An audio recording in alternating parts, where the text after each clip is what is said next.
Muy buenas tardes a todos los que se conectan con nosotros, con Forest City, desde diferentes lugares, desde aquí, desde otros países, de diferentes partes del mundo, para estudiar la Biblia, porque para eso estamos. Y bueno, estamos en esta tarde, 6:30, miércoles, como siempre, contentos de estar aquí en la mesa con Denar y Ángelo, que hoy me están acompañando. ¿Cómo están? Bien, gracias a Dios, aquí con unas alergias que me están matando, pero estamos bien. Ah, sí. Bueno, se ve que no vas a estar con alergia hasta el jueves o hasta el sábado. Bueno, no te van a escuchar con alergia también. Seguramente. Pero bueno, contentos, ya estamos llegando al final de esta serie que hicimos sobre el Sermón del Monte, gracias. Sobre el Sermón del Monte que estuvimos estudiando, según lo que nos dice Denar, son 29 más o menos sesiones que hemos tenido sobre el Sermón del Monte, y creo que ya hemos tenido un pantallazo general de todo, y hoy llegamos a la conclusión final, o a lo que Mateo dice en el epílogo de su Sermón del Monte, como comentario del Sermón del Monte que Jesús predicó. Vamos a comenzar con una oración, si les parece. Denar, ¿quisieras dirigirnos a una oración? Seguro. Señor, gracias por esta oportunidad que nos das de estudiar tu palabra, y gracias porque podemos aprender siempre más de ti, saber cuánto tú nos amas, y gracias por esta oportunidad que tenemos del estudio. En nombre de Jesús. Amén. Amén. Muy bien, el Sermón del Monte... Perdón, Joel, sí. Antes que yo sé que está ahí, pero cierto. hay que anunciar el discipulado. Así que, bueno, justamente tiene que ver, está relacionado con esto del Sermón del Monte, porque Dios mediante vamos a tener una escuela de discipulado orgánico que comienza el 30 de julio hasta el 5 de agosto. Van a ser 7 días que estamos haciendo aquí en Forest City, y por eso se acaba de abrir ya la inscripción de manera oficial. Está en una página de internet. Le voy a pedir a la gente que está en Switcher, a Axel, que está... Alex, que está en Switcher, nos presente. Esta es la página de internet que hemos abierto para que usted pueda inscribirse. Faltan 124 días. Bueno, hoy es martes, o sea, hoy estamos grabando con antelación este programa. Ahí están los valores. Ahí están los valores. Sin hospedaje, las comidas, incluye todas las comidas. Esto lo pusimos al aire, si podremos decir, o lo subimos a la red ayer, y ya tenemos 14 inscriptos, por lo menos hasta hace 2 horas había 14 inscriptos, posiblemente ahora ya en este momento haya más, pero entonces usted puede conectarse, allí puede tener la información. Vamos a ir poniendo cada vez más información a medida que llegue el tiempo, pero por lo que estamos anticipando, el cupo posiblemente lo vamos a tener lleno bastante antes del evento. Usted, si quiere también escribirle a nuestra secretaria Jennifer Sanabria, allí iglesiafc.com, puede escribirle con alguna pregunta específica que tenga, y ella entonces le puede contestar. Pero ahora ya pueden inscribirse directamente. Correcto. Si ya quieren inscribirse directamente, en la página esa discipulado.iglesiafc.com. Recuerden que el cupo es limitado, son 100 cupos que hay, los primeros que se anoten van a poder entonces aprovechar de esto. Así que si usted realmente tiene en su corazón el deseo de venir, no pierda tiempo y regístrese en nuestra página web. Creemos que en la página hay suficiente información para, digamos, canalizar todas las inquietudes. Ahora también, si hay alguien que, por ejemplo, valora lo que nosotros estamos haciendo y valora este tipo de esfuerzo que estamos haciendo, que nosotros queremos transformar la iglesia de Forest City en un centro de entrenamiento, y gracias a Dios la iglesia, los líderes estamos unidos con eso, o sea, la iglesia está apoyando esto, pero como ustedes pueden ver, le estamos haciendo un precio módico y mínimo. Si usted quiere colaborar con este evento, por favor mande su ofrenda, si es que no puede venir, pero quisiera, digamos, colaborar para que la gente esté más cómoda, o para que alguien pueda venir, ser becado, dar una ayuda a alguien, por favor, también haga su donación, que para nosotros también eso nos posibilita entonces ampliar nuestra influencia. Y identifique que es para la Escuela de Discipulado Orgánico cuando dé su ofrenda. Correcto. Para saber.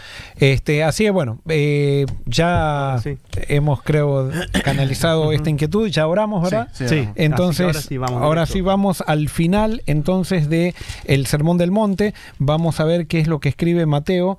Entonces, en Mateo capítulo 7, versículos, a ver, que se me fue 26. No, 28, perdón. 28, 29. Para ahí, ¿por qué? 7, 24. Acá. 7.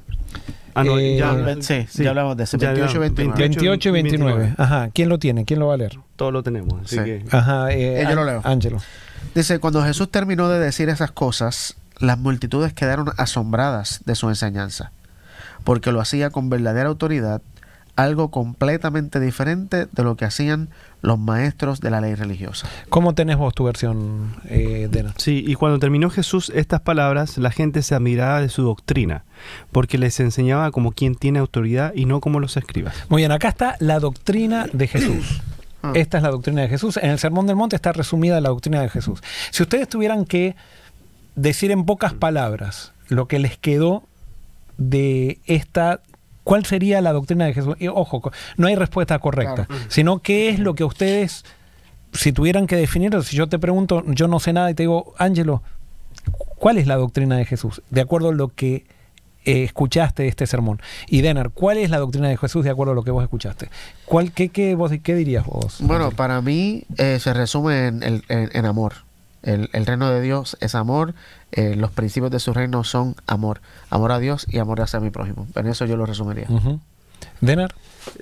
O sea, totalmente de acuerdo contigo. O sea, y para decir algo diferente, de lo que me queda a mí es, ¿cómo lo puedo explicar? Como el reino de Dios es totalmente contrario a lo que yo creo. Buenísimo. O sea, lo que yo pienso. O sea, es todo lo contrario. Eso es lo que me queda. Perfecto. Bueno, perfecto. Las dos cosas. Pero justamente las dos respuestas que me dieron es también lo que a mí me queda esto. Que Dios centra todo en relaciones.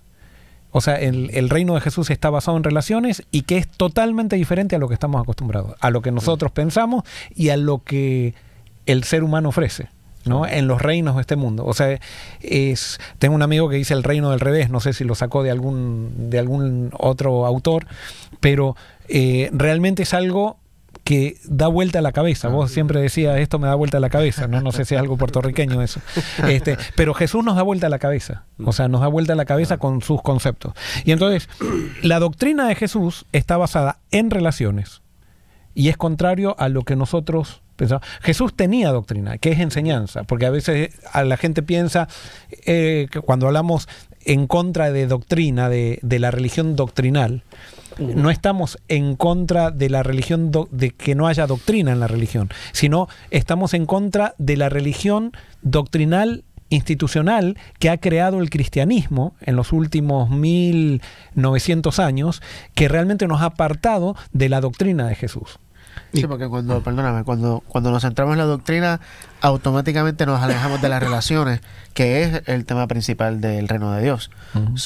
Estas iglesias que son doctrinales, por así decirlo, y como tú bien decías, no es que la doctrina está mal, pero cuando nos centramos en la doctrina... Claro, ahora nosotros nos podríamos centrar en esta doctrina y todo estaría bien. Nada más que la religión cristiana institucional, especialmente desde el siglo III y IV después de Cristo, comenzó a basarse en una doctrina abstracta de definiciones acerca de Dios y no definiciones acerca de la vida. Entonces es definir, es como por ejemplo definir las medidas de la pelota de fútbol sin enseñarnos a jugar al fútbol. Jesús enseñaba a jugar al fútbol, no le interesaba demasiado que sepamos las medidas de la pelota de fútbol, sino cómo hacer un gol. Y entonces la religión institucional cristiana, lastimosamente, se ha centrado en una religión doctrinal de definiciones abstractas que tienen muy poca repercusión en la vida cotidiana, que tienen muy poca repercusión en las relaciones, que justamente esa era la base de la doctrina de Jesús, las relaciones, ¿no? Entonces, aquí también dice, cuando Jesús terminó estas palabras, la gente quedó admirado de su doctrina, porque les enseñaba como quien tiene autoridad y no como los escribas o como los maestros de la ley. O sea, que no tienen autoridad los maestros de la ley. ¿Qué es autoridad de acuerdo a lo que escribe Mateo? Usted, de acuerdo a esto, ¿qué sería, por qué Jesús tenía autoridad y por qué los maestros de la ley no tenían autoridad?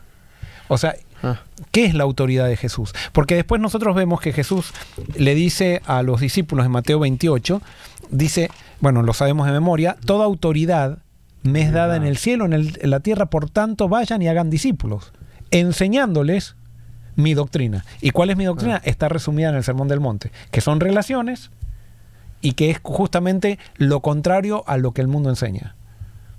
Estamos en esa pregunta de qué es autoridad. ¿Qué es autoridad? O sea, ¿qué autoridad tenía? Ahora, ¿cómo se gana la autoridad? Eso yo estaba pensando. Yo creo que la autoridad de Jesús se la ganó, y esto lo digo por mi experiencia como maestro por más de 17 años. En un salón de clase yo me ganó la autoridad en ese salón ganándome la confianza de los estudiantes. Y yo me gano la confianza de los estudiantes a través de relacionándome con ellos. Ajá, pero vos te podés relacionar con ellos ganándote confianza y no tener autoridad. Porque vos, una cosa es tener confianza, vos podés tener confianza y no tener autoridad. Bueno, para mí, pudiera ser, pero para mí, el yo relacionarme con ellos me daba autoridad ante ellos. No sé cómo explicarlo. El relacionarme con ellos me... Sí, pero a veces relacionarte con alguien te puede quitar autoridad. También. ¿Por qué? Si no pone límites. No sé. Ajá, sí. Ahora, bueno, yo lo voy a definir con Jesús. Dale. O sea, Mateo 23. Vamos a ver dónde estaba. Vamos a ver dos pasajes posiblemente de esto.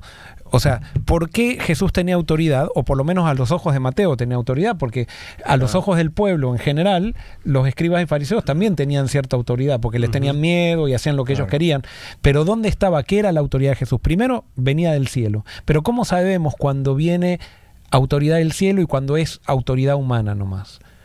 ¿Cómo sabemos?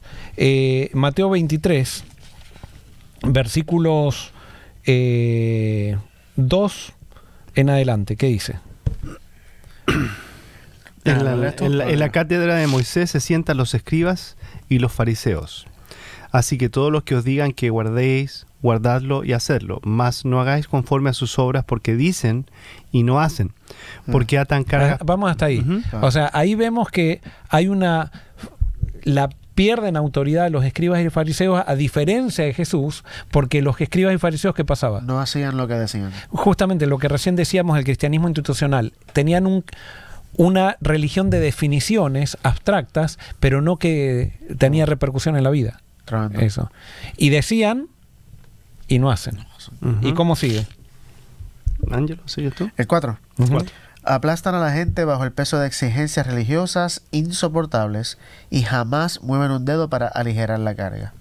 Ahora, otra de las cosas que hacían, ponían cargas pesadas. ¿Y qué dice? ¿Qué era lo que hacían con esas cargas?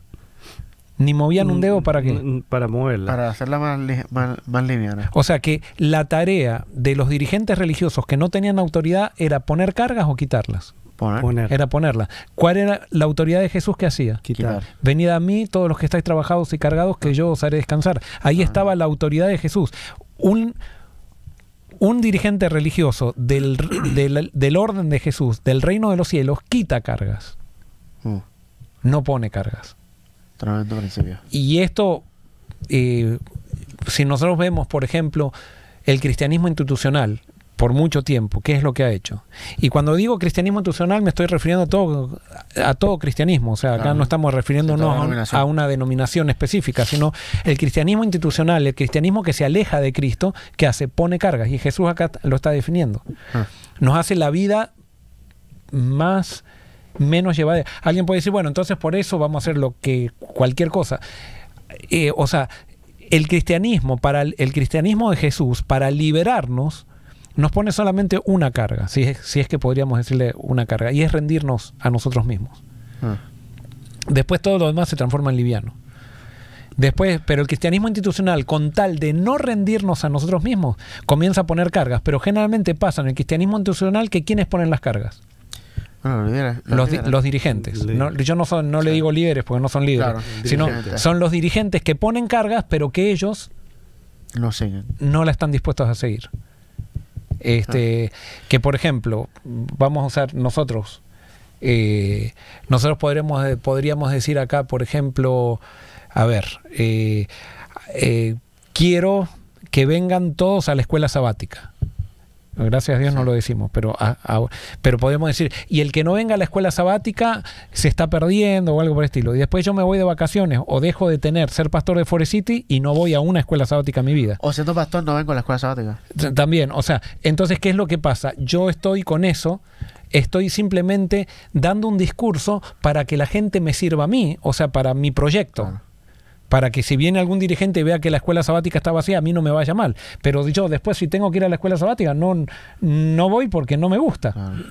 O sea, no sé si me explico, la incoherencia. Muchas veces hemos hecho, yo me acuerdo cuando yo era estudiante también, nos exigían a los alumnos a ir al culto de oración. Y nos descontaban de la cuota de... Si faltábamos, nos descontaban de la cuota.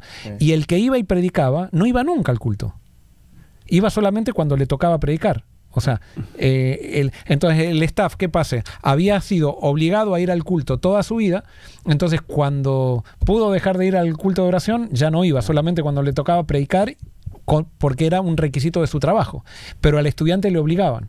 Y no digo que está mal obligar porque es una institución educativa o algo por el estilo, pero esas incoherencias, sin darnos cuenta, sutilmente vamos perdiendo muchas veces, nosotros como dirigentes religiosos, vamos perdiendo autoridad por el hecho que decimos y no hacemos. Y ponemos cargas sobre los demás cuando nosotros no estamos dispuestos a llevarlas.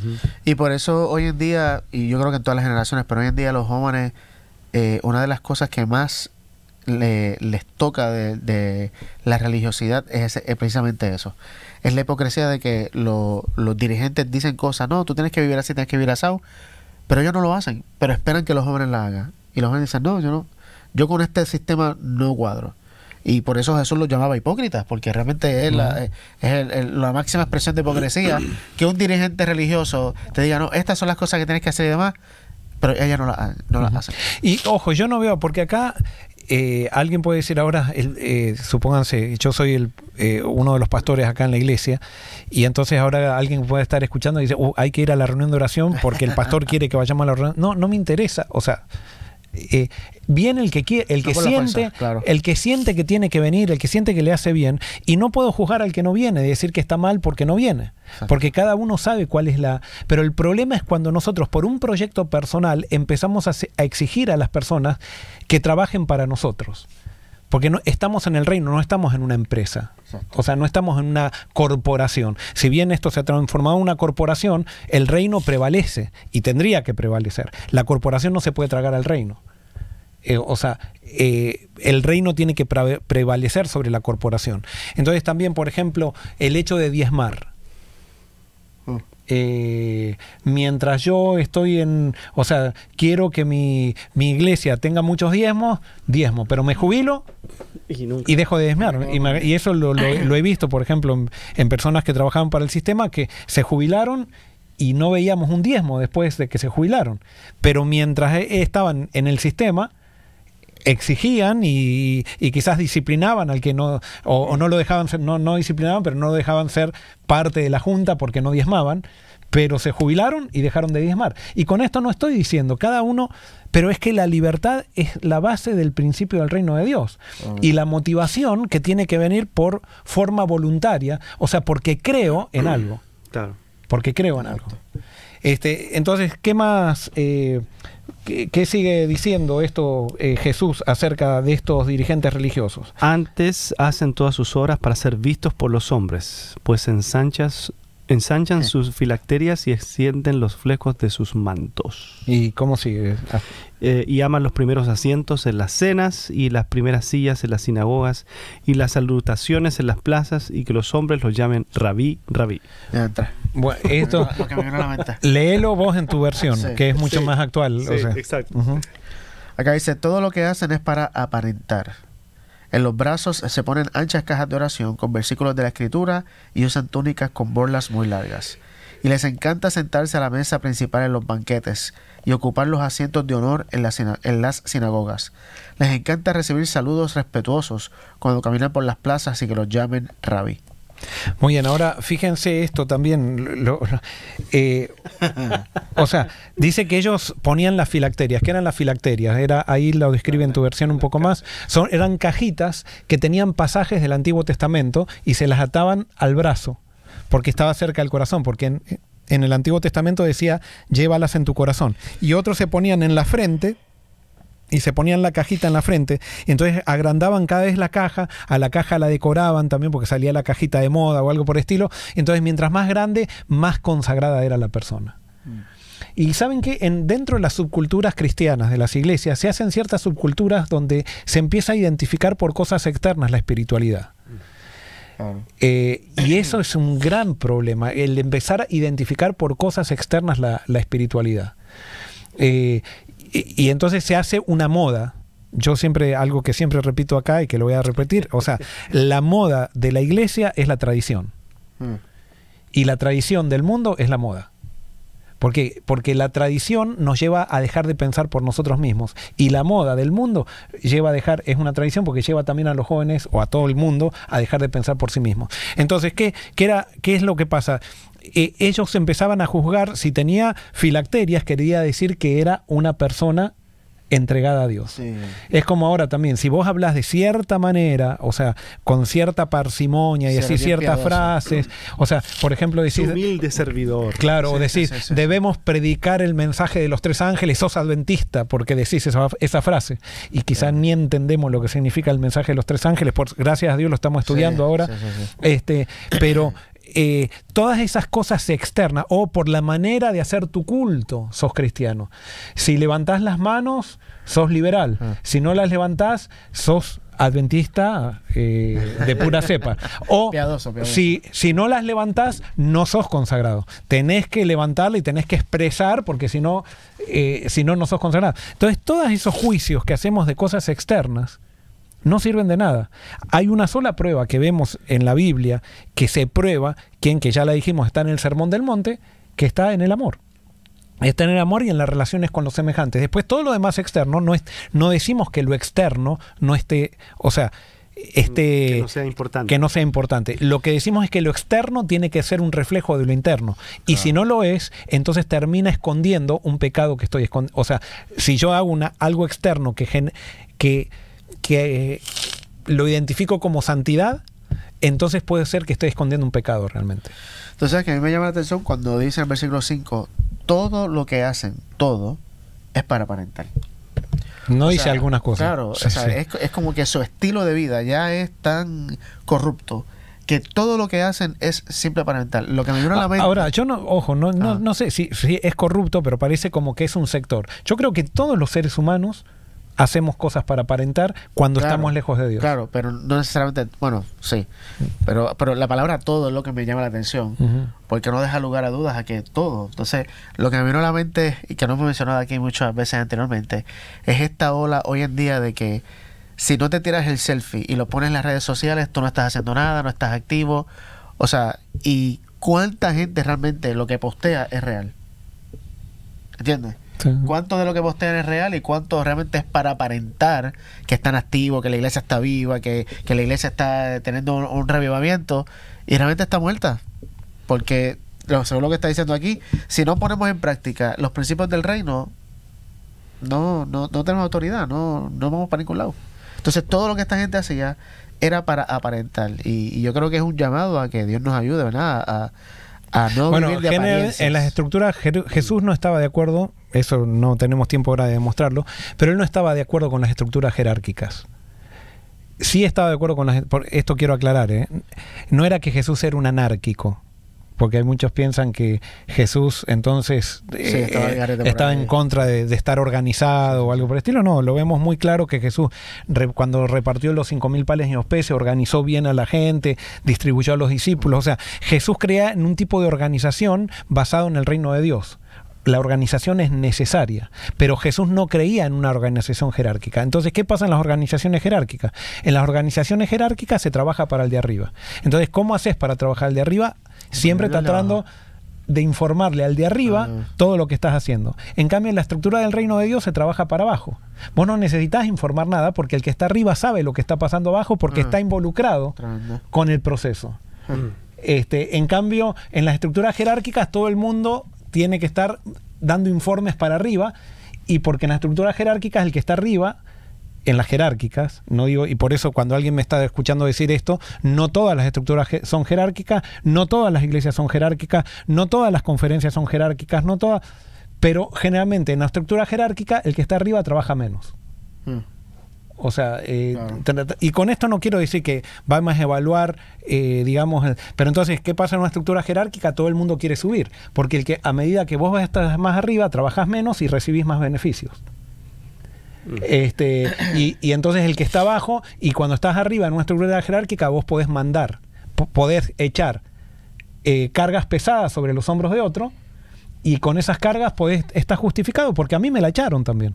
O sea, yo también pasé por y me la tragué. Y como yo me la tragué, ahora se la tienen que tragar todos, porque es el problema de un abusador. O sea, el abusado termina siendo abusador si no corrige, claro, si no procesa el abuso que recibió, termina siendo un abusador. Y entonces en la estructura jerárquica, el que fue explotado por la jerarquía llega a tener el puesto jerárquico y ahora explota a los demás. Y por eso Jesús es totalmente contrario a las estructuras jerárquicas. Tú sabes que también... No es contrario a la organización, es contrario a la estructura jerárquica, sí. Tarde o temprano, la persona que ve de apariencia se va a notar que está viendo de apariencia. Y, o sea, Jesús lo está redactando aquí, pero me parece que el pueblo ya sabía que los dirigentes religiosos eran un montón de hipócritas que decían, pero no hacían. El pueblo se empezaba a dar cuenta. ¿Por qué? Porque Jesús comenzaba a mostrar algo diferente. Exacto. O sea, vemos que, por ejemplo, Jesús no necesitaba denunciar esto. No vemos que este fue el mensaje en el Sermón del Monte de Jesús.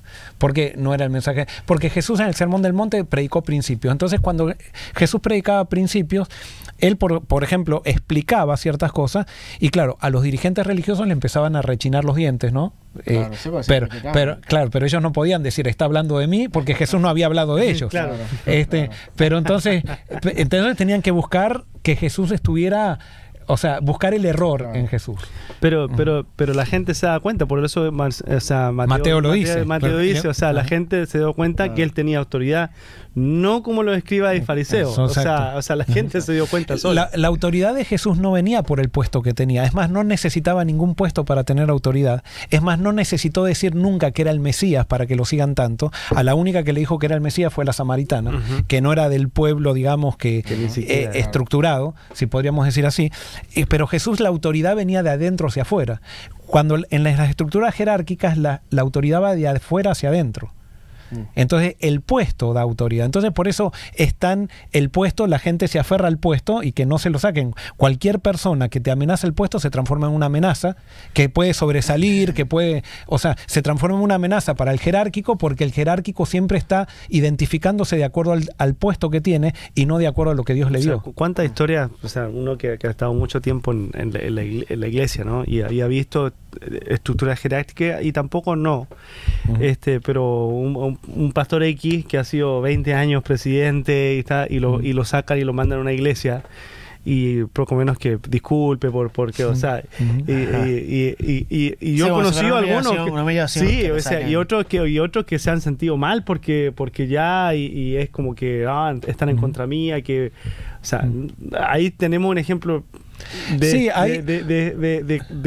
eso mismo, o sea, exacto, correcto. Ahora, yo creo que nosotros, vuelvo a repetir, acá estamos describiendo problemas del ser humano, ¿no? Y nosotros todos tenemos tendencia a ser, naturalmente se nos va hacia la jerarquía todo. Todos, claro. Todos nosotros nos pasa eso. Sí, incluso nosotros acá también. Aquí, o sea, se nos va continuamente, y tenemos, lo que Jesús quiere mostrar es que debemos, como Jesús decía en Juan capítulo 15, sin mí nada podéis hacer. O sea, es en el momento que nos separamos de Jesús que comenzamos todos en el tema de la jerarquía. Yo me acuerdo, por ejemplo, esto muchas veces lo cuento, voy a contar algo de hace mucho, porque, pero por ejemplo yo jugaba muy bien al vóley cuando era jovencito, y entonces tenía un amigo que no jugaba bien al vóley y yo le empecé a enseñar a él le empecé a formar en el vóley cuando tenía 14 años. Después, a los 15 años, yo me fui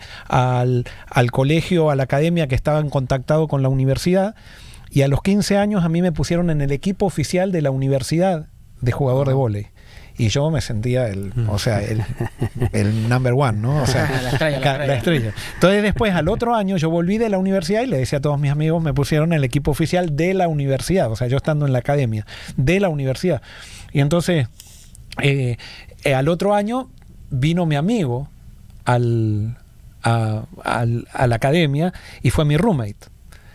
Y entonces yo le hice entrar al equipo también, le hablé por él, y dije, miren, es un chico que está en desarrollo y eso, todo esto, así que métanlo también en el equipo. Y lo metieron. gracias a mi tu influencia. Sí, a mi intercesión por él, si podríamos decir así. El gran problema se largó cuando íbamos a jugar, que ahora, claro, yo era el suplente, pero suplantaba a los de la universidad cuando había que hacer un cambio y todo eso, pero ahora cuando venía el primer cambio, en un momento comenzó a jugar tan bien mi amigo que lo empezaron a poner a él.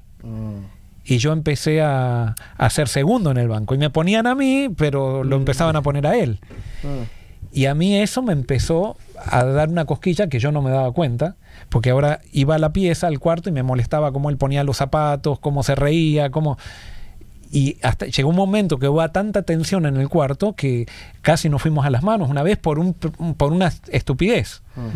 Pero ¿qué había? La envidia había, porque yo jerárquicamente me había empezado a identificar por el vóley, y en un momento el Espíritu Santo me tocó como para darme cuenta, o sea, en un momento cuando ya habían pasado un tiempito de mucha tensión, el Espíritu Santo me dice: Joel, reconoce que estás envidioso porque estás jugando mejor al vóley que vos.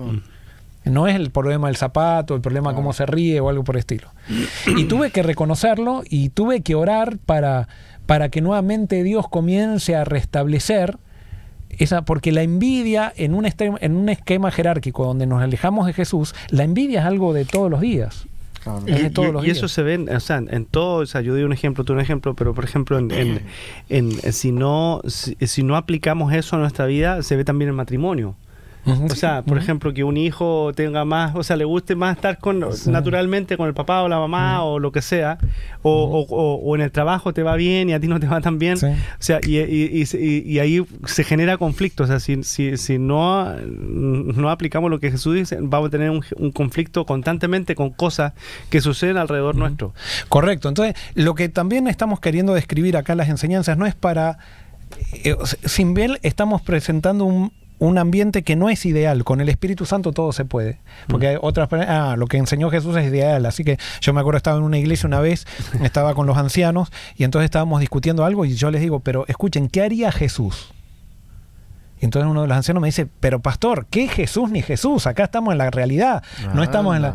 Bueno, mucha gente me ha dicho lo que propone cuando queremos estructurar la iglesia de acuerdo a los principios del Nuevo Testamento, es una utopía. Y es verdad que es una utopía, pero no es con el Espíritu Santo, es una realidad. Es un milagro. Todo lo que Dios hace es un milagro.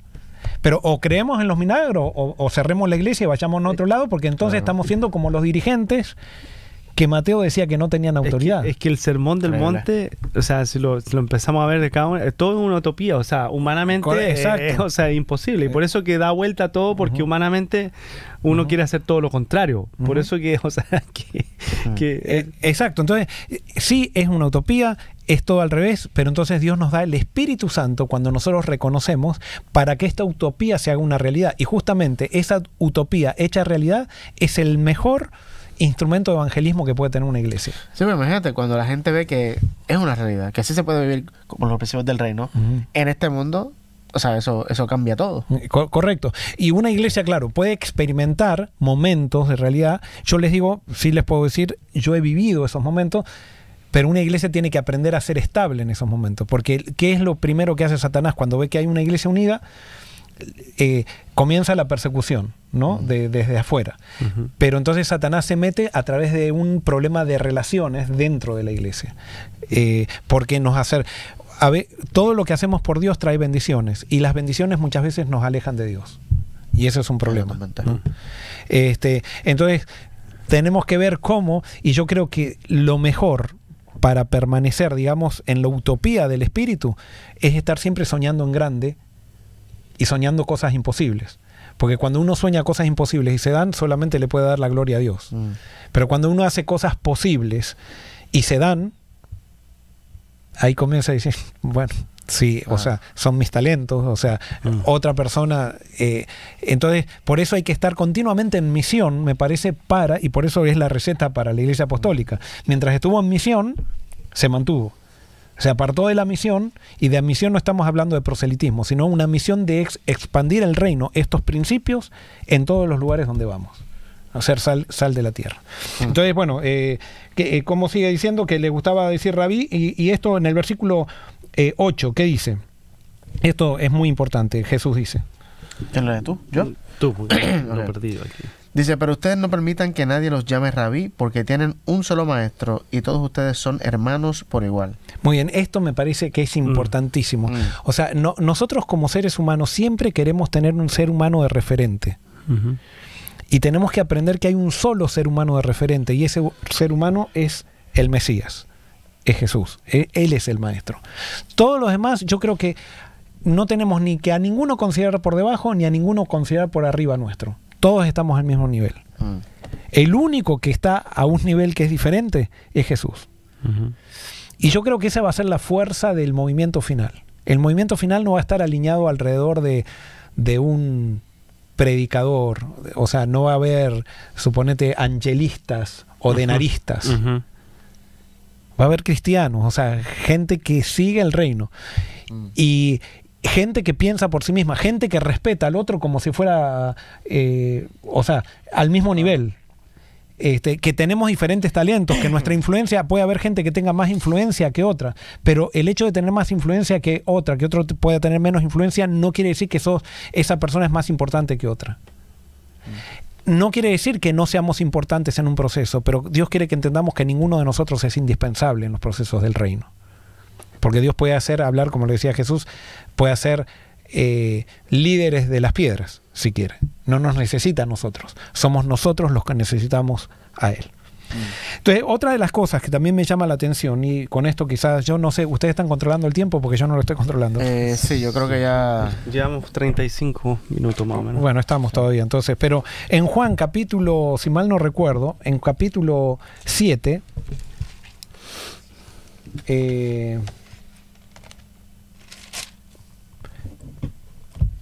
versículos 32 en adelante, vemos nuevamente por qué, quizás ahora podemos entender a través de esto, por qué Mateo dice que Jesús tenía más autoridad que los dirigentes religiosos o los escribas y fariseos.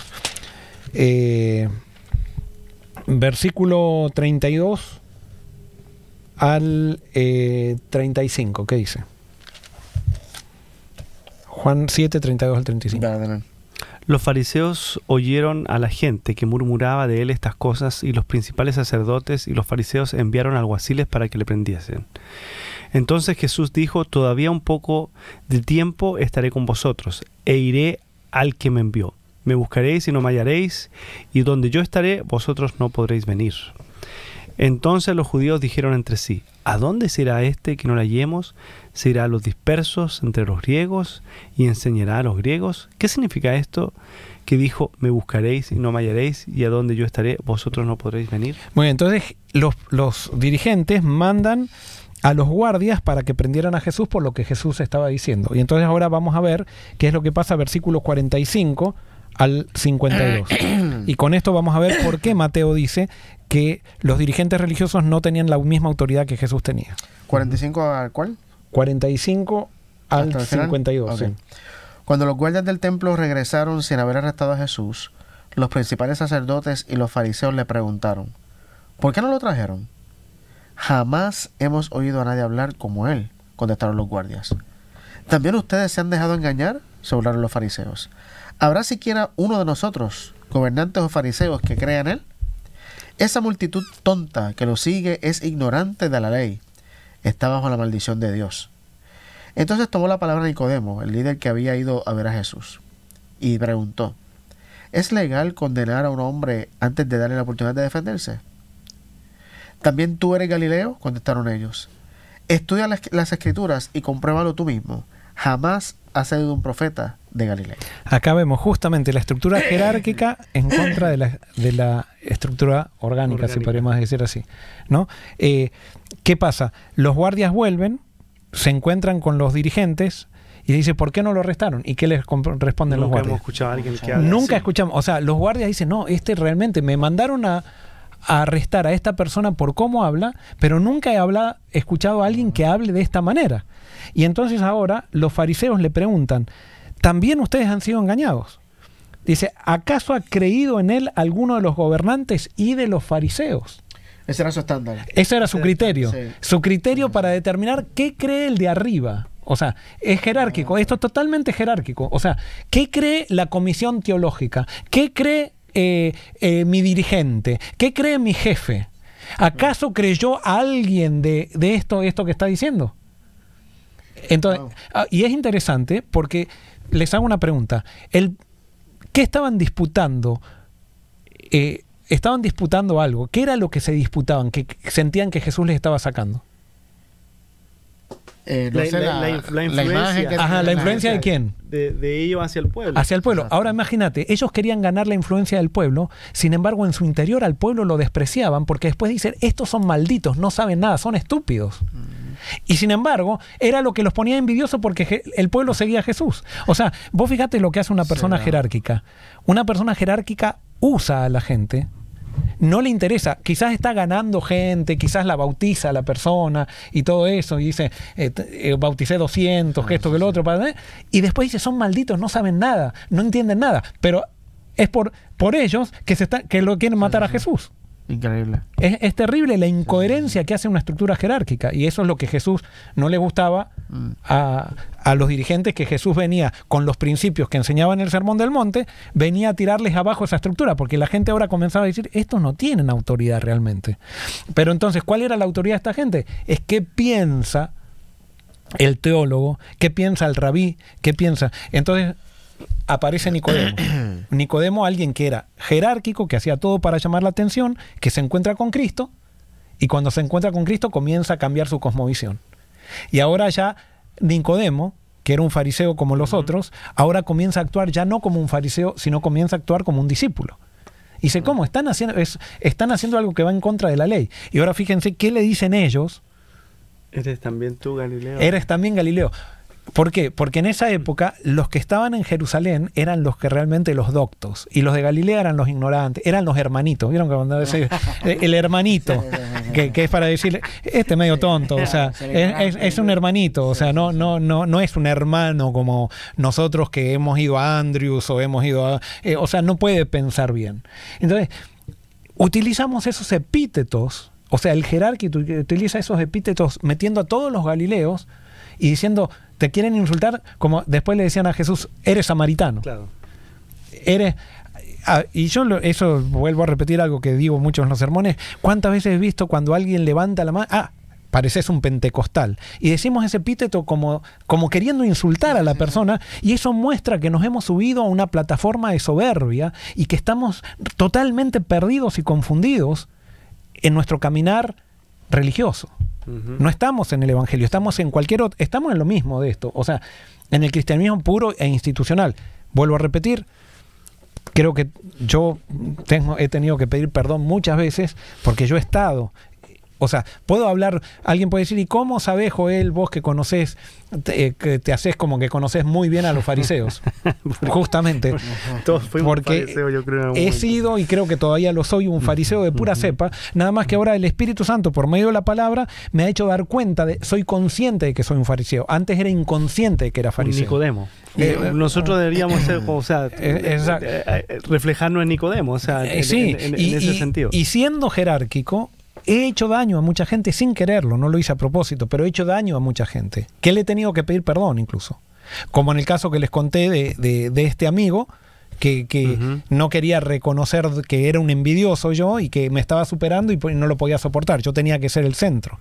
Entonces, eso es muy humano, todos lo tenemos adentro, y por eso no estamos estamos criticando una manera, un estilo de vida que Jesús no lo aprueba, porque Jesús lo critica. Yo creo que esa es la tragedia más grande que puede pasar una persona, es pensar que lo que tú estás haciendo está bien, pero estás totalmente mal. Que es lo que le pasaba a esta gente, estos dirigentes, o no sé, por ahí capaz que se creyeron su propia mentira, pero creo que en cierto sentido eran honestos en lo que pensaban, de que así era que había que hacerlo, que así Dios lo demandaba incluso, pero estaban totalmente, o sea, missing the mark, perdiendo el tiro al blanco. Es que ellos decían, o sea, estamos haciendo en la obra de Dios, o es lo que Dios dice, pero es lo que ellos querían hacer, o sea, es lo que le hacía a ellos y ocupaban el nombre de Dios, o sea, Es que pero era de ellos que al final terminando crucificando a Jesús, o sea, en el nombre de Dios. O sea, qué incoherencia más grande. Llega un momento que cuando vos no querés dar el brazo a torcer, quebrarte a vos mismo, te empezás a creer las mentiras que decís. Y te las empezás a creer como si fueran verdades reveladas por Dios. Trágico. Y eso Jesús dijo, bueno, en el nombre mío, le decía a los discípulos, los van a matar. Claro. Y eso es lo peor. Y por eso, y Jesús fue en contra del statu quo religioso, porque en sus enseñanzas incluso parecía Jesús un poco imprudente, porque decía, va a llegar el día del juicio y van a venir los de Sodoma y Gomorra, los delante de ustedes, y eso a los que estaban, los que habían bebido de la religión desde que eran chiquitos y que tenían todo, se sentían orgullosos de todo el pedigrí que tenían, digamos, de sus antepasados y todo lo demás. De ser hijo de Moisés, claro, y todo eso que era... Y habían llevado las generaciones, de quién eran descendientes y todo eso, era como una patada en el estómago para ellos. Y Jesús no estaba queriendo destruir un sistema, Jesús lo que estaba queriendo era reformar, era meter el reino dentro del sistema. Porque Jesús no viene a destruir sistema, y eso quiero que tengamos claro. Los seguidores de Jesús no destruyen, construyen. El problema es que cuando el reino de Dios entra en un sistema que no quiere cambiar, el sistema, como es destructor, porque todo lo que está lejos de Jesús trata de destruir el reino de Dios. Y por eso Jesús dijo que el reino de Dios se agita por su mensaje. Y por eso dijo, yo no he venido a traer paz, sino espada. Pero no es que Jesús trae la espada, sino que trae la espada sobre aquel que es seguidor. O sea, no hay una espada en Jesús que viene a cortar cabezas, sino que cuando se predica el reino de Dios, los sistemas que están lejos de Dios sacan la espada para destruir al reino. Porque revelan, o sea, los principios de Dios revelan la verdad. Y el que no está de acuerdo a esa verdad es revelado, punto, y queda expuesto. Y no es necesario decir nombres y apellidos, decir esta persona, porque estaría mal decir nombres y apellidos o algo por el estilo, pero cuando se predica el reino de Dios, los mismos que predican quedan denunciados por esos principios y su auditorio queda denunciado. Correcto. Porque el reino de Dios es contrario al ser humano. Ahora termino, yo creo que si quieren, hay 3 discursos más para analizar. Hay uno en Mateo capítulo 10, el otro no me acuerdo bien ahora el capítulo donde está, que habla sobre los dirigentes del reino, los que han dividido o han estudiado más a profundo el libro de Mateo. Pero con esto Jesús termina con el Sermón del Monte, con estos versículos, con la parábola del hombre prudente e insensato. Jesús termina el Sermón del Monte y Mateo hace un comentario, decía que la gente se empezaba a dar cuenta que Jesús enseñaba con autoridad, porque Jesús vivía lo que predicaba y Jesús quitaba cargas en vez de ponerlas. Jesús hacía énfasis en las relaciones, Jesús hacía énfasis en el amor, Jesús venía a mostrar quién era el Padre, y como Jesús mismo dijo, venía a cumplir la profecía de Isaías, que dijo que vino a libertarnos, dar libertad a todos los que estamos oprimidos. Justamente vivir en este mundo, vivir en los principios de este mundo nos oprime, vivir en esquemas jerárquicos nos oprime. Dios quiere que llevemos el reino a todas las esferas de nuestra vida, comenzando por nuestra familia, comenzando por nuestro trabajo, siguiendo por nuestra iglesia y siguiendo por todo nuestro entorno. En la medida que veamos que el reino de Dios, o que Dios nos dé la posibilidad de instaurar el reino de Dios donde estamos, vamos a ver que la luz vence a las tinieblas. Y vamos a ser testigos de lo que Dios puede hacer con personas que estén dispuestas a que el Espíritu Santo obre en su corazón y vivir de acuerdo a los principios de su reino. ¿Utópicos? Sí, pero en el Espíritu son posibles y reales, y desde aquí ya estamos viviendo el reino. Amén. Vamos a terminar entonces con una palabra de oración. ¿Quién oró al principio? Entonces, Ángelo. Dale, oramos. Padre que estás en el cielo, una vez más queremos simplemente pedirte que nos ayudes, Señor, a poder experimentar la realidad de tus principios, de tu reino, aquí en esta tierra, dentro de nuestra vida. Y que lo que hagamos, Señor, simplemente sea un reflejo de tu Espíritu que vive dentro de nosotros. Gracias porque sin duda, como decíamos ahora, estos principios son utópicos, son realmente imposibles, humanamente hablando, pero con Jesús todo lo podemos hacer, Señor. Y por eso te damos gracias que podemos, aún en este mundo de pecaminosidad, poder vivir de acuerdo a los principios de tu reino. Y que sea una realidad para todos los que nos escuchan, todos los que nos ven, que podamos desear cada día, Señor, vivir esos principios y más de tu Espíritu, que es el que nos transforma y el que hace posible esta realidad de nuestra vida. Esto te lo pedimos en el nombre de Jesús. Amén. Amén. Amén. Muy bien, Dios los bendiga. Queremos decirle que desde el próximo Diálogo Abierto vamos a comenzar una nueva serie, que esa serie posiblemente nos lleve hasta fin de año.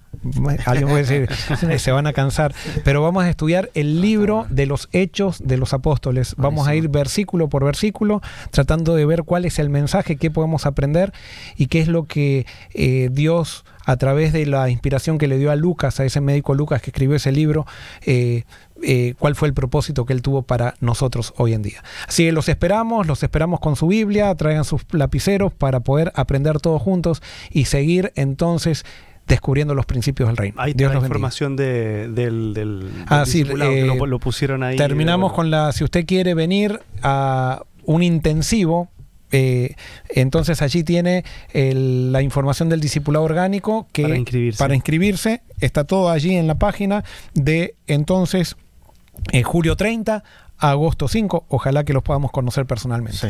Dios los bendiga y estamos en contacto. Chao. Bye.